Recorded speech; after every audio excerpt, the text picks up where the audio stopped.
रात के 12:30, अंधेरा, सन्नाटा और सरहद के उस पार एक खतरनाक मिशन। कुछ ऐसे जवान जिनका नाम इतिहास की किताबों में कभी नहीं लिखा जाएगा, और आसमान के ऊपर बादलों की ओट में गरजते भारतीय लड़ाकू विमान। ये कोई फिल्म नहीं थी, ये था असली हिंदुस्तान का जवाब। दोस्तों, आज हम आपको लेकर चलेंगे दो ऐसी घटनाओं के बीच जिन्होंने पाकिस्तान को उसकी असलियत दिखा दी।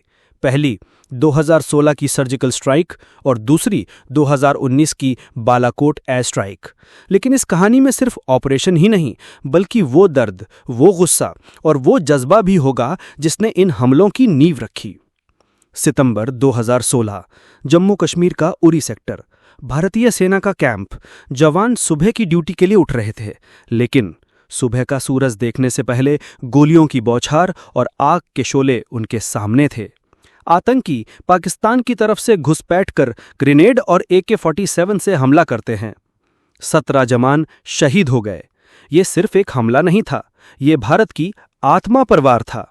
पूरा देश गुस्से में था और टीवी चैनलों पर एक ही सवाल, कब तक हम सहते रहेंगे। दिल्ली में प्रधानमंत्री नरेंद्र मोदी, राष्ट्रीय सुरक्षा सलाहकार अजीत डोभाल और आर्मी चीफ बिपिन रावत, तीनों के बीच मीटिंग शुरू हुई। योजना बनी, इस बार सिर्फ बयानबाजी नहीं होगी, जवाब सरहद के उस पार मिलेगा। 25 सितंबर की रात parachute regiment, special forces, para commando सब गुपचुप जम्मू कश्मीर के अलग अलग कैंपों में इकट्ठा होने लगे। सबका चेहरा शांत था, लेकिन आंखों में सिर्फ एक ही चमक, शहीदों का बदला। ऑपरेशन का कोड नाम रखा गया ऑपरेशन एक्स। योजना, रात में पाकिस्तान अधिकृत कश्मीर में घुसकर आतंकी लॉन्च पैड्स को पूरी तरह दबा करना। 27-28 सितंबर की रात, काली अंधेरी रात, जवान लोहे के पंजों जैसे बूट पहने, हाथ में अत्याधुनिक हथियार लिए चुपचाप LOC के पास पहुंचे। पुलिस या ड्रामा जैसा नहीं, बल्कि मिलीमीटर तक सटीक प्लानिंग। 28 सितंबर रात 12:30, LOC पार करते ही जवान बिल्ली की तरह दबे पांव आगे बढ़े। ड्रोन से लाइव फीड आ रही थी दिल्ली में। NSA अजीत डोभाल और सेना के बड़े अफसर एक एक पल देख रहे थे। पहला लॉन्च पैड, कमांडर का इशारा, फायर, और बस गोलियों की गड़गड़ाहट, धमाकों की आवाज, और कुछ ही मिनटों में पूरा ठिकाना मलबे में बदल गया। 6 अलग अलग जगहों पर यह हमला चला। 45 मिनट के अंदर सब कुछ खत्म। जवान बिना एक भी नुकसान के वापस अपनी सीमा में लौट आए। 29 सितंबर की सुबह भारत ने दुनिया को बताया, हमने सर्जिकल स्ट्राइक की है। पाकिस्तान पहले इनकार करता रहा, लेकिन उसकी आतंकियों की लाशें और जलते ठिकाने सब बता रहे थे कि सच क्या है। 14 फरवरी 2019, वैलेंटाइन डे का दिन, लेकिन देश के लिए यह सबसे काला दिन बन गया। जम्मू श्रीनगर हाईवे पर CRPF का काफिला जा रहा था।